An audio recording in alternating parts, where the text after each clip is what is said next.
All right, hello, hey, welcome to Facebook Live here at the Country Cat. I'm Adam Sappington, and I own the Country Cat Dinner House and Bar with my wife, Jackie.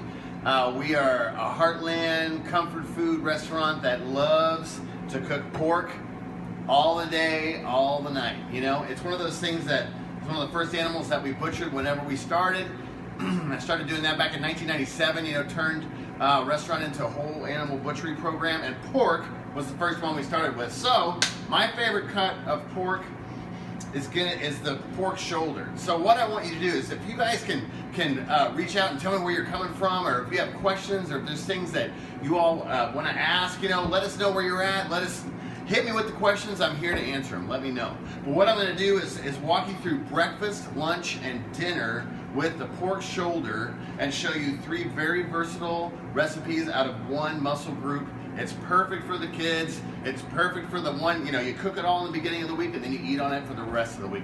That's what this whole segment is about. So if you got questions about it and there's things that you're interested in that maybe I'm not touching on, by all means, ask the questions, but let us know where you're coming from, because everybody's out there on Facebook, okay? So I wanted to start off by showing you what the pork shoulder is, and this is called the copa. So this is basically the neck muscle of the pig that has a lot of connective tissue in it. So the thing about it is this, the beauty about it is that you can slow cook it, so you're not sitting and babysitting this guy all day long. Just slow cook, and I'm going to show you a very simple way of doing that. So what I do the same every single time, regardless of what it is that I'm going to be cooking it with, whatever cuisine I'm going to be hitting, I am going to do it the same way, because this way I get a great flavor profile that kind of reaches all the senses, so to speak. So this is weighing in at about 2.5 pounds, okay? And then a little bit of salt right here. I got a couple of folks in here, Jenna and Colin. They're going to hit me with some questions. Hey guys. Looks like we've got some people from El Paso, Texas, from Iowa. El Paso, get out of town. I love it. Love Iowa. South Carolina. South Carolina, perfect. All my neck of the woods, right? That's right. Yeah, man. Yeah, exactly. The pig is king in those areas. So as you saw, I just salted it up. Put a fair amount on there. Okay, salt, and then I go pepper. I got my, you know, I'm very seasonal these days. So we're going with the Santa Claus theme. A little bit of black pepper all over this fella here. All over it. You know, you can't be overly aggressive with the seasoning, and I like to let this sit on here for, you know, you can do it for a day. I usually let it go for about an hour and a half, just so it has time to penetrate into the pores, you know what I'm saying? And one thing I really like to do, so I do it in the pan, I season it in the pan that I'm going to be using. One, it's less dishes, right? Second of all, you're just going to be compounding all that flavor anyway, okay? So I take some ground fennel seed, okay? You can buy it ground, or you can toast it and then grind it in a coffee grinder. But it gives it this anise flavor, kind of a little bit of licorice, but it also really plays into the salt and the pepper and kind of makes somewhat of a crust. You know, you can put this with anything. It's a very versatile spice. Elizabeth Brooks is asking if you've ever been on Guy's grocery game, or if you've been on Chopped. I've been on both, and I won both. So yeah, you're talking to the right guy. We got people from Vermont, both Carolinas, awesome. Minneapolis, Florida. Oh, very all cool. over the place. Yeah, I think I cooked pork on there too. We've got Alaska. As a matter of fact. Alaska. Yeah. Alaska too? Alaska. Yeah. Our neck of the woods, Portland, Oregon. Alaska doesn't seem that far away, but I guess it is like a 5-hour flight up there, regardless. Okay, so salt, pepper, herbes de Provence. Herbes de Provence is this great mix of savory, parsley, basil, thyme, rosemary, and I get it without lavender. Sometimes it has lavender in it, and you know what, I just don't really care for that flavor so much, so I just get it without. It's no big deal, you can find it anywhere. Okay, so what I do now is a little bit of olive oil all over the whole thing. Mix it up.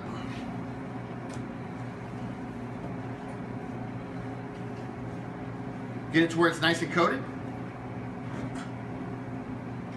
Okay? Easy as that.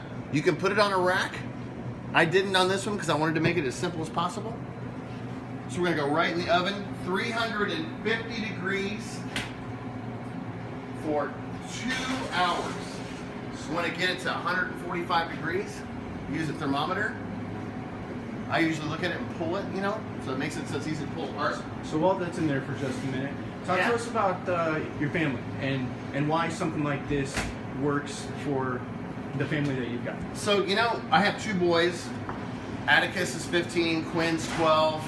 These guys, you know, they eat. They're eaters. If you all are raising kids out there, you know it's 4 meals a day and it never stops. So it's sometimes a lot harder trying to keep up with those kids' appetites. So that's why I cook these off. You know, I'll get like 2 of these big shoulders, roast them off on the Sunday afternoon. Like I was saying, it's really simple. You just put it in the oven, you let it go low and slow. You don't have to babysit it. You pull it out, you've got meat for the rest of the week.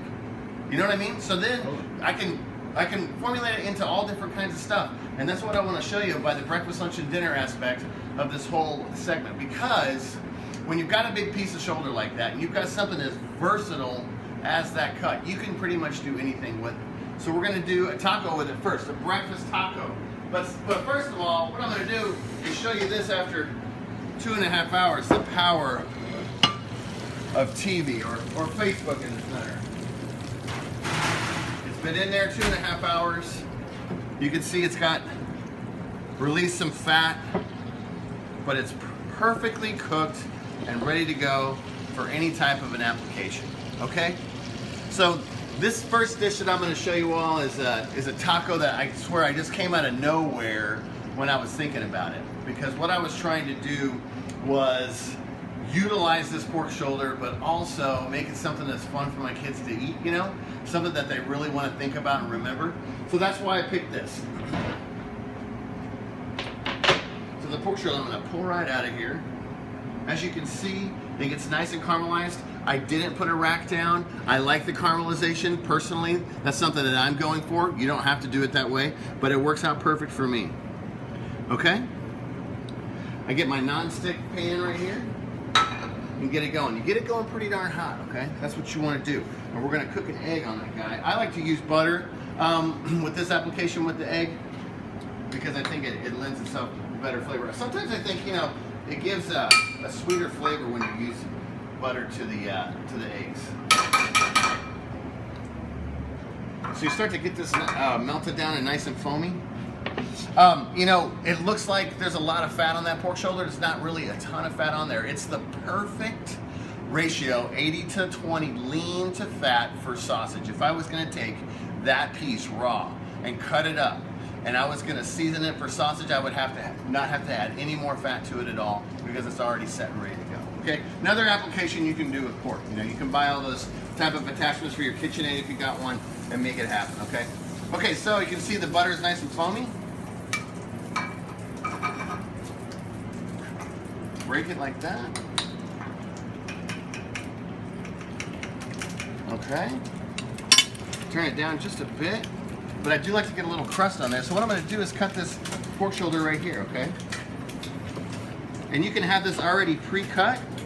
Since I'm pulling this fella right out of the oven, see how perfectly cooked that is? It's nice and juicy. It's got a lot of flavor to it. Okay, I'm going to go right in there. Right into that egg. Check that out. I cook this for my kids, and I kind of push it around. I make the egg spread out a little bit. A little bit of salt and pepper. A little bit of Santa Claus in there, right? Let this guy go. And then I'll put some pickled peppers in there. They have a little bit of spice to them. You can go non-spicy if you want. And you know what you can do? You can do anything you guys want to do at this stage. But the most important thing for me is the white cheddar cheese that I put that's nice and grated. Because what I really want to do is create kind of this crispy situation that's going to happen here with the eggs. Okay? And one thing I'm not sure if everybody knows is that when you're using flour tortillas or even corn tortillas for that matter, you want to get them toasted. So I just put them right on top of the fire, on top of the flame. Okay? See how this is nice and set? I'm going to flip it. Pro move there. Yeah, pro move. Left hand, no less. Love it. So what I'm going to do is get a nice crust on that pork, on that egg. A little bit of brown on the egg on this one for me is no big deal. I don't mind it at all. Get a nice puff on that tortilla, okay? Can you remind everybody where we're at? We are at the Country Cat in Portland, Oregon. I'm Adam Sappington. It's Facebook Live. We're teaching you about pork shoulder, everything you can do with that cut, everything you should do with that cut. And that's what we're going to teach you here. If you have questions about anything, by all means, reach out. Let us know where you're talking from. We're interested as well. But this is Portland, Oregon, everybody. Okay, see that nice and crispy? Who doesn't love that, right? Beautiful. Right here. Goes right on top, and now you got yourself a breakfast taco. Okay? So what I do is add a little bit of cilantro to it. Just right on top. I'm not even going to cut that. You know, and then I'm going to cut a little bit of radish here. We got Oklahoma tuning in. Yeah, Oklahoma. All day long. Right over the top. You got yourself a breakfast taco right there. Put a little bit of olive oil in there. Why not, right? Makes it look delicious. And we're doing pork 3 ways. This is the first way we're doing it. We're going to do 2 more. That's exactly right. We got lunch and dinner. This is breakfast. Pork shoulder breakfast taco with white cheddar, pickled peppers, cilantro, and radish. Best way to do it is you just fold that guy up. Take a big old Get bite. right into it. Just get right in there, no worries. So that's breakfast, okay? Same shoulder, same cut, different application, okay? So we're gonna move into the lunch side of things. So, like I was saying, kids are hungry, right? They're eating like crazy. 2 boys, 12 and 15. Same shoulder, okay? We're gonna go a little bit Asian style on this. A little American Asian style, if you will. And I've got some brown rice that I steamed in my handy rice cooker. If you don't have a rice cooker, you need to get one because I didn't have one for years. I got one, it changed my life, okay? That's it on the rice cooker, that's all I'm saying. It's a life changer, hands down. But I've got a little bit of broccolini, which is like a younger style broccoli. A little bit tender leaves, it's delicious. A little bit of shallot, garlic, ginger, soy sauce, sesame oil, and then I've got these crispy, crunchy onions and garlic all ready to go, okay? So I'm gonna show you how to do this right off the bat. We're gonna get our pan a little bit warm. We're at the Country Cat, Portland, Oregon, talking about pork shoulder, the beauty and the versatility of what this muscle group can provide for you. Super inexpensive. I bought this for $1.99 a pound. It's the most affordable piece of meat. You're going to be able to eat on it all week long. Start it on a Sunday, you'll finish it up on a Friday. No brainer, okay? So I'm getting my pan nice and hot. Now this is the lunch portion. That's the breakfast portion right there. We'll just zoom in on that guy real quick again. So crispy tortilla, crispy pork shoulder, white cheddar cheese, cilantro, pickled peppers, and radish. Gotta love it. So that's breakfast, okay? And one of those, you're set for the morning, no question about it. You know, get a little bit of vegetable in there. You got your pork, your cheese, you got your filling with the tortilla ready to go. Okay, so I get this to where it's just beginning to get wavy. When you want to cook with oil and you get a pan, I always get the pan hot first, then I add the oil to it, and you get it nice and wavy, okay? I've got some shallot right here. I'm going to start off with that. Okay. You know, a lot of cooking is a lot with the senses. You know, I think you look for the smells that are involved with it. Kind of look at how it's reacting to the heat, and that is going to be able to tell you a lot about what's going on with the meat. Okay. So I cook these so they're a little bit soft. In the meantime, I'm going to slice this pork right here and get it ready to roll. Going right in the center. Yeah, it's just perfect. Just beautiful. Look at that, just coming right out of there. That's exactly what we're looking for. That's one reason why I like this cut so much. It gives you so much flavor. The fat and the lean are totally balanced 80-20. So a little caramelization on that, that's great. I like a little bit of color on the food that I'm going to be cooking because it allows me to be able to deepen the flavor of what it is that I've got. Okay. Shallot, garlic, a little bit of broccolini right here.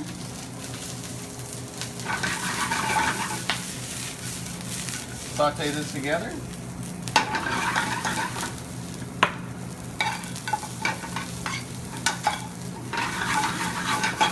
Just a little bit of water in there.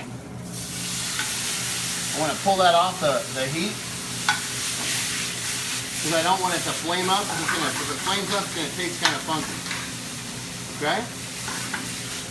Sometimes it'll take the flavor on it, like when you see oil spit up here, it'll sometimes get a flavor of like a burned oil, okay? You don't want that. Garlic, this is just about a little bit over a teaspoon. Saute it all together. One pan deal. This is a one pan pickup. Like I was saying earlier, you know, a lot of it has to do with the senses. So that's why I'm sitting there smelling it constantly. I'm gonna add a little bit of soy to it. Just to glaze.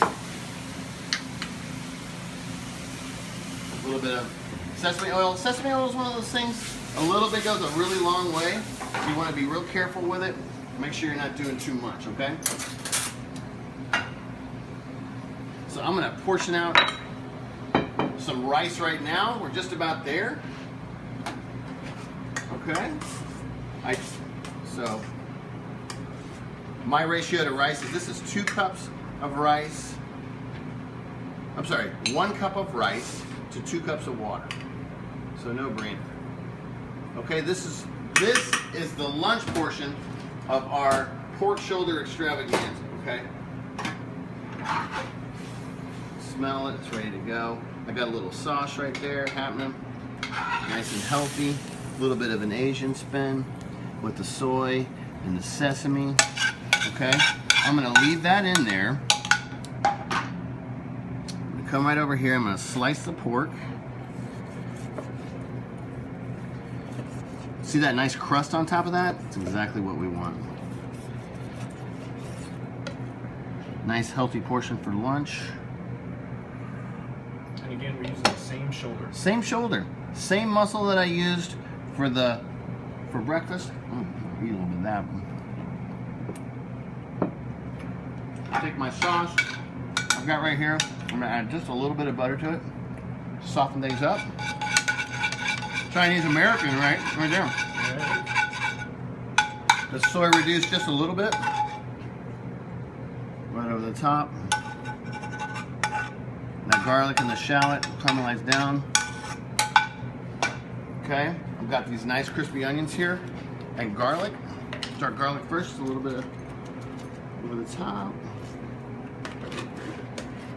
A little bit of the crispy onions on the top. Just for some texture. You know, it deepens the flavor of what we've already established there. I'm gonna put a little scallion on top of that too. I like the green part of the scallion. It's a little bit not quite as hot sometimes when you eat the white part of the scallion. It can get a little hot. And then just a little bit of cilantro on top of this. And we're good to go. So this is your lunch portion of the same pork shoulder with steamed brown rice, sauteed broccolini and soy with ginger, crunchy garlic, crunchy onions, sliced pork shoulder, and cilantro. Doesn't get any So better than that. we've taken this same shoulder and we've done Same one. breakfast, Yeah, we've done lunch, Yeah, we and have. from a flavor profile standpoint, Yeah. we can go all over. absolutely. You know, you can see the versatility with it because the pig is the most widely used animal in the world. Okay? A little bit of Latino influence here, a little bit of Asian American influence here, and I'm going to make a pasta right now and show you how to basically take a little bit of that pork shoulder and bring it into the Italian range of things. As you can see too, all of these are one pan pickups. One pan deals, really simple, very easy, super versatile when it comes to a quick meal.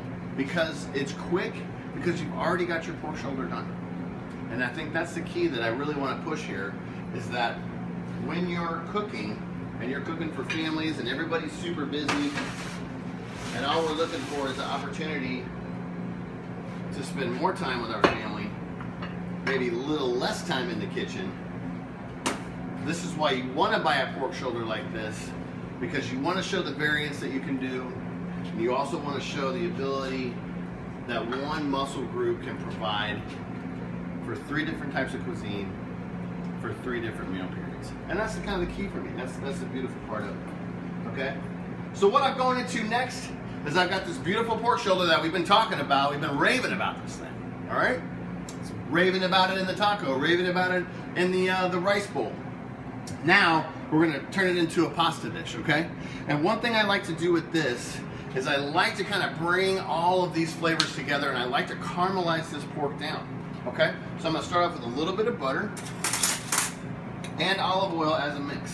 Nebraska's loving it. They're loving it? Yeah, Nebraska. I'm a Missouri boy at heart, born and raised Jeff City, Missouri. So Nebraska's knocking on my door. Olive oil and butter, okay? Get this going here, bringing it up, and then I'm going to cube this up, okay? And I'm going to caramelize this down. Look at all that. Look at how, oh my God, come on. Like, look at that. Like, that's what you want. Who's going to turn that down? Not me. Not this guy. I am cubing this one. And I'm cubing it because I want to get a little bit of shred in there, and I want to make like this kind of crispy carnitas kind of situation, okay? But we're going to turn this into a pasta. Let it get going, right? So it's fall going into winter over here in old Portland, Oregon at the Country Cat. So we're going to take some of these vegetables, take it into a seasonal dish. This is a delicata squash. You can eat the skin on these. So that's one reason why I like to use them, because for one, I think they're really pretty. And second of all, they have a great nutritious value as well.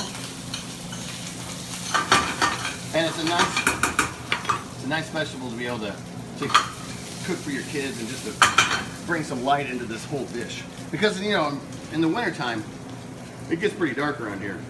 If you're still tuning in from Alaska, I'm sure you can understand that. Right? Okay, so as you can see, I'm just cutting this into little dice, like a medium dice. And that's cooking away. About medium-high heat over there, okay? This is the dinner portion of our pork shoulder extravaganza at the Country Cat in Portland, Oregon. If you're tuning in, let us know where you're tuning in from. We're interested. We want to know. Tossing that all together, getting it there. Okay? And then cauliflower, I love cauliflower. It's one of those vegetables that you can eat it raw. It's super versatile. Great roasted. So I like to get a little caramelization on it. As I was saying earlier, I like to get caramelization on the food that I'm cooking because I want it to take a depth of flavor. That's one reason why I don't really put a rack underneath this, because I want this to get some caramelization, depth of flavor, a little bit. What this is called right here is called fond, okay? And what you could do is you could strain off the fat from this, and then you could deglaze this pan right here. You can put brandy in there, you can put stock in there, you can put milk in there, cook that down. That's going to bring it all around. And it's going to just take all that flavor that you took the time to put into this dish and put it right back into the final product, okay? We got Illinois, and we've got San Diego. Illinois, San Diego. I want to be in San Diego right now. What about you, Colin? Oh, yeah. You take a little San Diego right now? I think I'd take some San Diego right now. Okay, so delicata, crispy pork. See how it's crisping up? We love it, right? We love it. Jenna's being all diligent with this. Filming this. It's impressive. Okay, so remember what I was talking earlier. Remember this. I was saying the seasoning for this pork is salt, pepper, ground fennel seed, and herbes de Provence. Herbes de Provence is a mix of dried herbs, savory, basil, parsley, thyme, and rosemary, sometimes lavender. I don't do the lab work, so I'm not into it. A recipe is a guide. A recipe is something that you can use to work on, and it's something that you can manipulate to your palate. That's the whole key. Okay?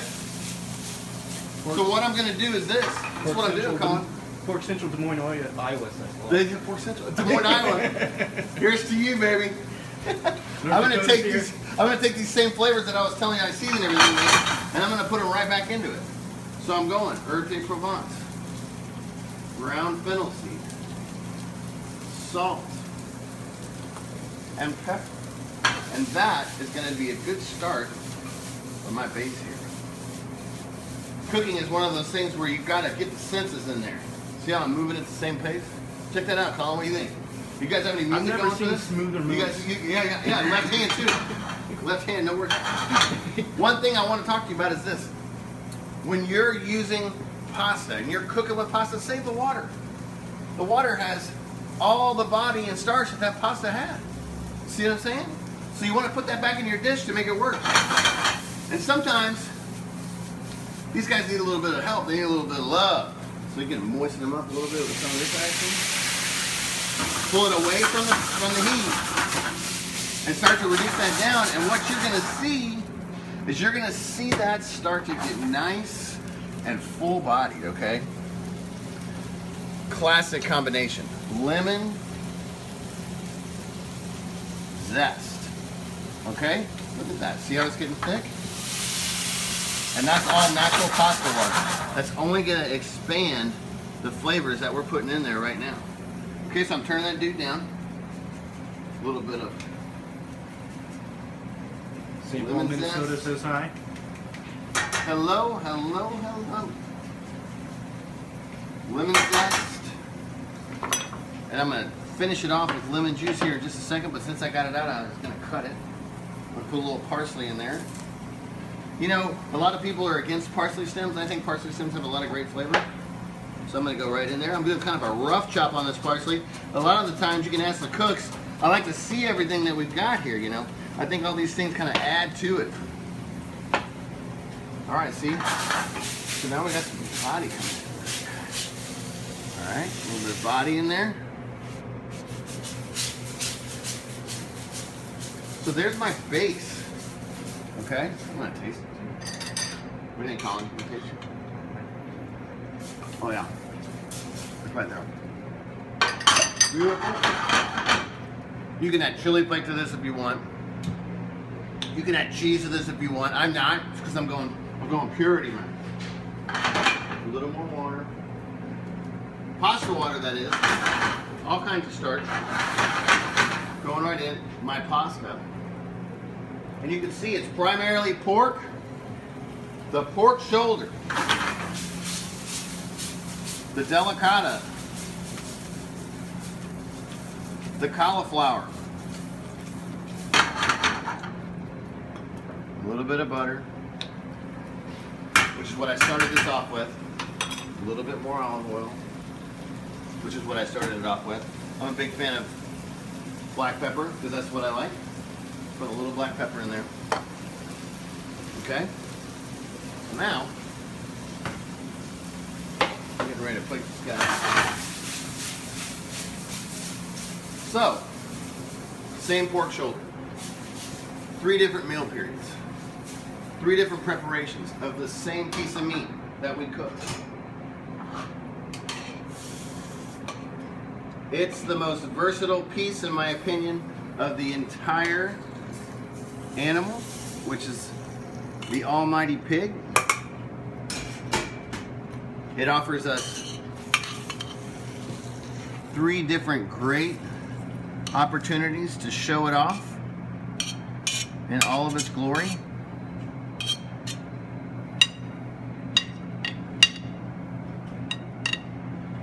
So now we have crispy pork shoulder pasta with delicata squash and cauliflower. Adam Sappington at the Country Cat, cooking pork shoulder, one way, 3 different preparations, all for you. all for the kids, for everybody that's going to enjoy the pork. This is the way to do it. Let's run through these dishes one more time. What do you say, Gino? We've got a toasted flour tortilla with crispy pork shoulder, chili peppers, and a white cheddar cheese crust. We have a sliced pork shoulder steamed brown rice bowl with broccolini, cilantro, crispy onions, and garlic. All the same piece of meat, okay? All the same cut. And then we have crispy pork shoulder with delicata squash, parsley, cauliflower, and a spaghetti noodle pasta. What else do you think, Colin? Is that it or what? Where can they find these recipes? They can find these recipes at porkbeinspired.com. It's all coming at you from the Country Cat in Portland, Oregon. If you got questions, hit me. I'm ready to go. This has been super fun. I hope you enjoyed and learned about this. porkbeinspired.com. Pork shoulder, that's where it's at. And thank you, America, and all around the world. Eat as much pork as possible.